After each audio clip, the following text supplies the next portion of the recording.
African men are lovely, they are sweet, they are romantic, they know how to take care of their wives. Yes, African men will respect your body. African men will spoil you, especially if they are financially stable. African men are very much family oriented. They like to raise a home, to raise a family. Hola.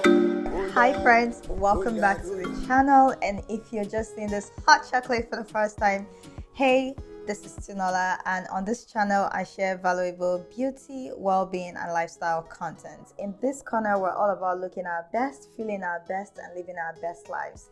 So please join this thriving family by clicking on that subscribe button down below. Today's video is a continuation of some of the recent videos I've done on love and relationship and marriage, because I got married recently. Okay, it's been a year, and I just want to share this part of my life with you. I promise this will probably be like the last video on that topic for now, but I feel like this video is so important because when I was going to get married to an African man, I wish I saw a video like this. And you know what? Would that have influenced my choice or not? I just feel like we don't talk much about these things. Some of the points I'll be making here, in fact, most of them cuts across other race. You know, it doesn't matter if you're an African man or not. As long as you're married to a masculine man, you're going to find some of these points applicable. So without further ado, let's get straight into them. The first is, you're still going to need your friends. Yes, you're married to this person that you're madly in love with and you feel like you're on top of the world. You probably don't even think you need anybody else. I mean, when you have this man, why should you need anyone else? Truth is, you do need people. You still do need your friends. You still do need to be there for them, stay in touch with them, make efforts to keep the friendship going, because your man isn't everything to you. Honestly, when people are madly in love, or they're in their honeymoon phase, or they're married, it feels like a lot of them disconnect from the world. And I get it, but it can't continue that way, because this person that is your husband cannot fill the space, the void of your friends. It really can't. And I'm not saying just hold on to every friendship you've had before your marriage. I mean, hold on to the meaningful friendships, the friendships without controversies, the friendships without toxicity. You know what I mean? Marriage is not vibes and inshallah. You know how you'll be dating someone and you'll be asking them, okay, what are your plans? Or the person's like, let's get married now.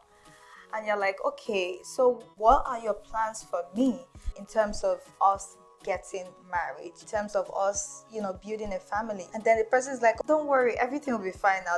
Let's just see how it goes. Hey, do not see how it goes with anybody. Before getting married to anyone, you want to make sure your values align. You see yourself together in the future. Your visions, they align. And that's why it's so important you have detailed conversations, questions with this person that you're dating about their future plans.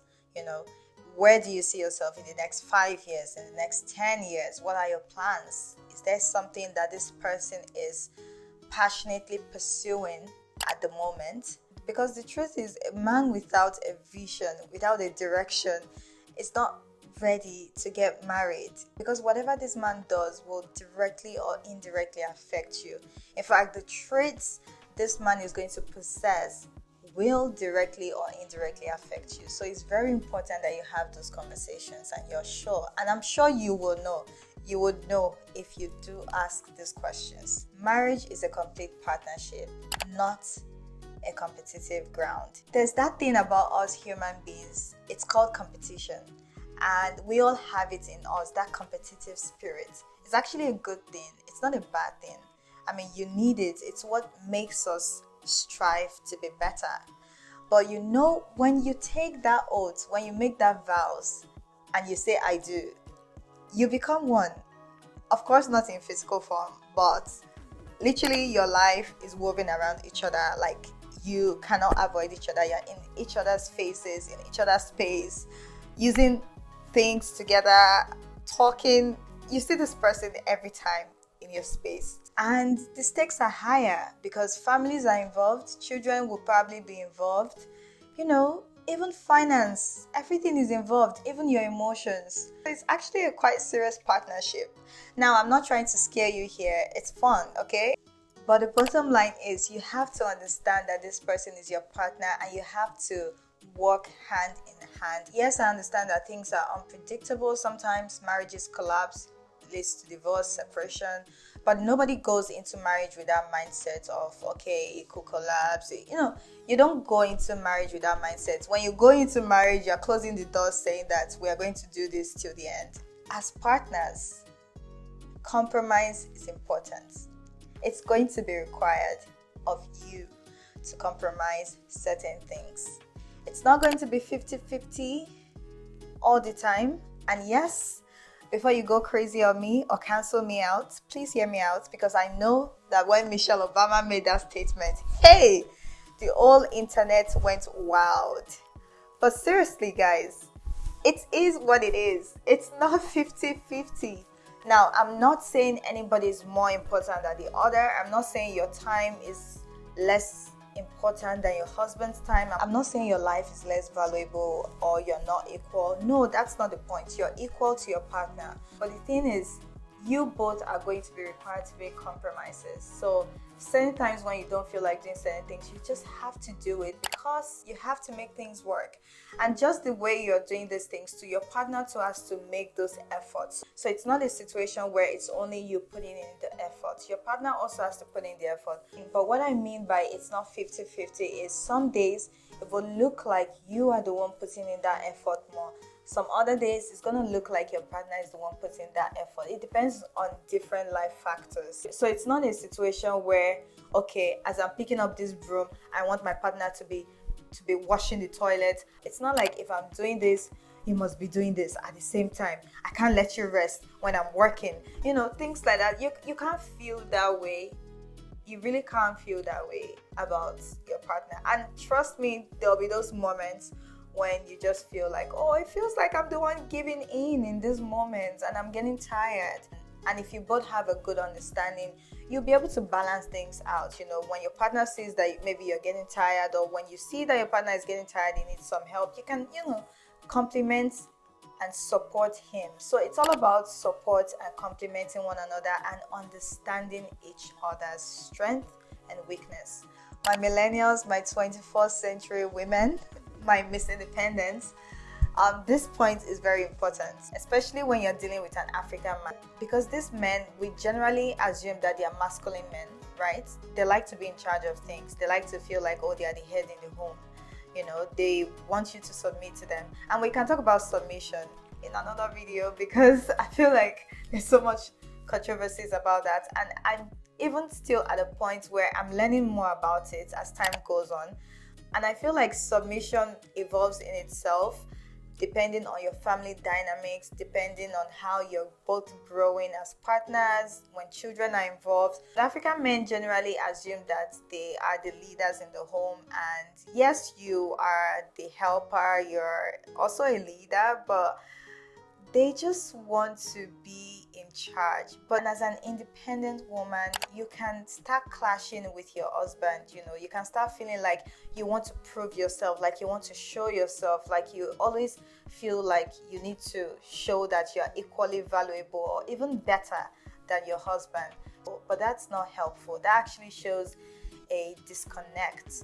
It's a situation where you need to ask yourself, or ask your partner why you feel this way.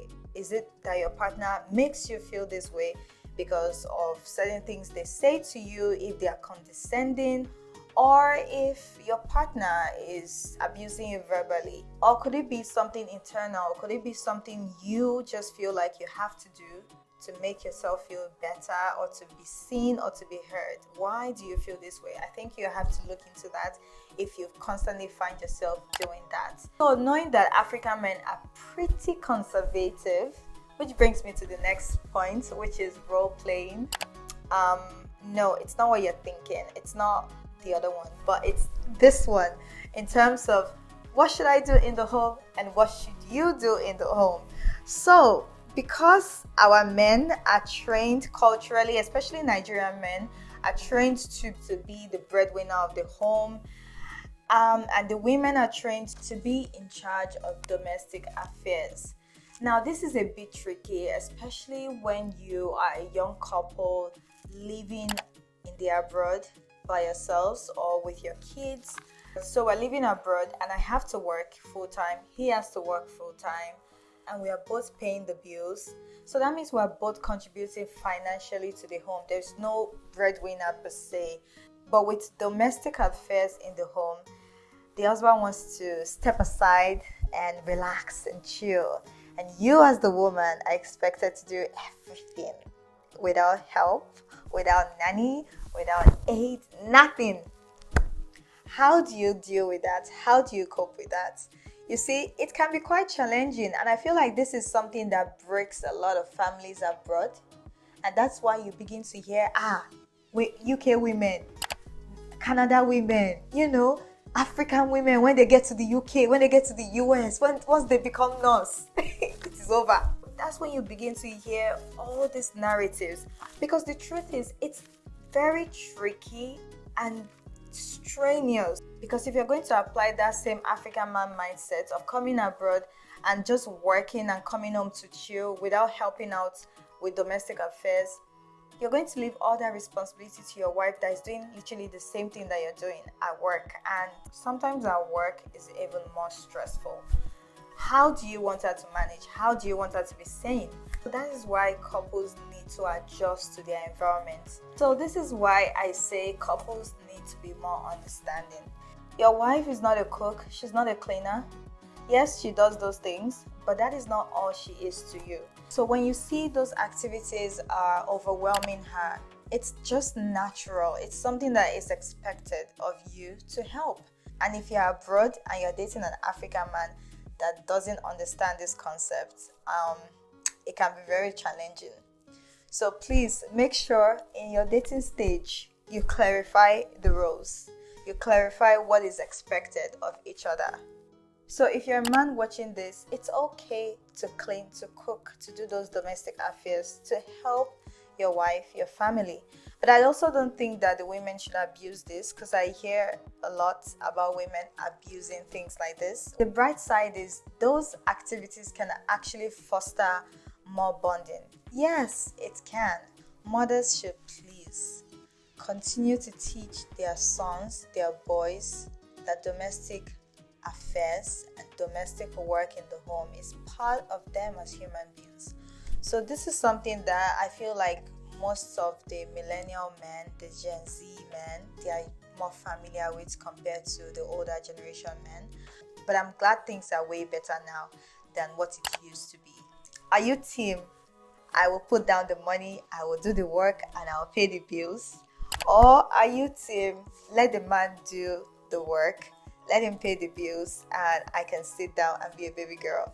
Please leave your views on money down in the comment box below. One thing I know for sure is, even for independent women, they do like it when the men spoil them. Because African women, especially Nigerian women, they don't joke with this. Even if I can buy a Prada bag, if you buy me that bag, it will make me happier. It's just a thing with women. It's our love sign. It's our love language. There's nothing wrong with that. And that is why I'm repeating this for women. If you're in a relationship with a man that is not showing signs of financial literacy and discipline, or is not showing you practical ways to attain financial stability and sustenance, then that man is not ready to be a husband. Because the truth is, how will he support you as the head of the home? I mean, it's just practical. If he can't even have the basics of, okay, I am working towards a goal, this is my template. Don't even do Love is Blind though. Please, ladies, don't marry a man that doesn't have direction. Yes, it can be sweet, it can be nice, it's good for a boyfriend, not your husband. He's not ready yet. I'm aware that, men could be at different stages in their lives, and, sometimes women earn more than their men, and that's okay. Even if you're an independent woman, you work hard for your money, you don't need a man's money, and you don't mind if your husband is a stay-at-home husband, dad. I mean, good for you. That's fine. There's really no cut crease, one size fits all rule here, but I just feel like as a woman, at some point, I feel like it's our nature, it's our biology. We just want to feel more secure. It's just the biology. Women draw closer to men that they feel more secure with, both physically, financially too. So it's just something that I feel like is so important for a man. At least you don't have to be blown. Just at least have something going on for you. Have a direction, have something tangible that you know is promising. You know, some men, especially like the creative men, you know, sometimes it takes them a while. You know, for example, a writer, it could take him years to be able to write a book and make so much money from it. If I'm dating someone like that and we are still in the process of writing this book, it is for me to believe that I see this potential, I see this vision, I see what this guy can achieve, and to go with it and support him. If you're not seeing anything, no light, please, wisdom and discernment is key. Communication can be painful. Yes, it's not always easy to have certain communications, especially when you're also mad, especially when you're not in a good mood, when the other person too is not even showing effort. And you know you're just pissed and you don't want to put away the pride. You don't want to be the one to say sorry. You don't want to be the one to try to resolve things. How do you move on from that? And an argument breaks out between you and an African man. They don't expect you to be so confrontational, so blunt. They expect you to be very feminine and calm. And this can be difficult for some women, especially women that are not familiar with such a thing. They were not raised like that. These are women that were raised to talk, to speak up for themselves. When you're continuously arguing with them, trying to prove a point, you're continuously being fierce, sometimes it doesn't work out. And sometimes you just need to be the one to take that chill pill. Not every time. Sometimes you need to press their vasopressin and stress them. Yes, put them to work. They like to feel like they're doing something for you. So it's good for you to, you know, let them do things for you. But when it comes to conflict resolution, if you can learn to key into your light feminine energy, which is more tender and firm, it can really help with winning an argument or resolving a heated conversation or prolonged fight. Remember that patience and forgiveness is a virtue, and this will be required from you in many instances. I'm not saying all the time be tender, succumb. No, like I said, sometimes stress them a little bit. But in most of the cases, if you want peace and you want to actually get things done faster, it's nice if you can key into your light feminine energy. It will work magic for you. With African men, you have to know how to. There's a language that they understand, and you have to know how to use the language. So I know some women understand this tactic so much, and they know how to use it, and they know how powerful it is that they begin to manipulate their husband, and it's just not necessary. So use it positively to resolve issues, and remember that you can also be wrong. It's okay to be wrong. It's not every time you must always show yourself, prove yourself. It's not a fight. Nobody's going to get an award for winning an argument. So speaking of forgiveness, hey God, this one, you have to discuss your deal breakers before getting married. This is something that people need to do. Like, discuss what is non-negotiable for you before getting married. And I know there will be surprises, but at least you minimize it. So make sure you clarify that part, because forgiveness will be required of you. How do you deal with in-laws? In an African home, in-laws are a crucial part of See, let me tell you something. You can't avoid your in-laws. As you marry a man, you're marrying his family, you're marrying his friends, you're marrying everything. You're all becoming one. So it's so important for you to pay attention to the kind of family this man is from. Understand how he treats his mom. A man that treats his mother well will treat you well. So the family you're marrying into is as important as the person you're marrying. Sex is a beautiful thing. It's something that fosters intimacy, bond, love. It's healthy. I mean, you're going to be happier when you have sex as couples. That oxytocin release, you know, it just makes you live longer. So it's, and for African men, they do love sex. But you see, the sex matter, it's supposed to be for another video because it's broad. But what I'll just say is be open to talking about sex with your partner. Like, talk about what you guys prefer, your preference, what you're open to, what you like to explore. Also communicate how you're feeling, if you want to have sex or not. Sex always has to be consensual, even in a marriage. Say no to rape. Rape is not allowed in a marriage. Yes, sometimes women have dutiful sex. That is something that I just found out when I got married. But this one, I'm very sure it's controversial. People have different takes on it. Dutiful sex is more like, okay, I don't really feel like it, but I don't mind doing it. Like, I'm not horny, I don't feel like it, but I don't mind doing it because obviously you, on the other hand, you want it. That's more like dutiful sex. But rape is a no. I know some women like to sex punish, so when they're mad at their husband, they're like, oh, we're not going to have sex. I mean, that's almost normal. Women like to do that, but it's not a punishment. Please don't use sex to punish a man. But I do want to know your take on dutiful sex. Is this something that should be normalized? Is this something that is actually a thing? Is it okay? Is it something that you would never support? You're not okay doing that? I mean, let me know down in the comment box below. And if you did enjoy this video so far, please give it a thumbs up. Also, please remember that domestic abuse is non-negotiable in whatever form it is non-negotiable. If you're experiencing one, please seek help. That being said, African men are lovely, they are sweet, they are romantic, they know how to take care of their wives. Yes, African men will respect your body. African men will spoil you, especially if they are financially stable.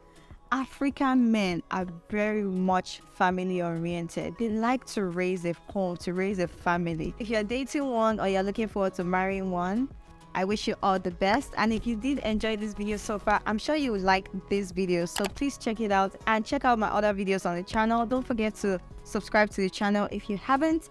And thank you so much for watching, guys. I will see you in the next one. In the meantime, keep your light shining. Bye.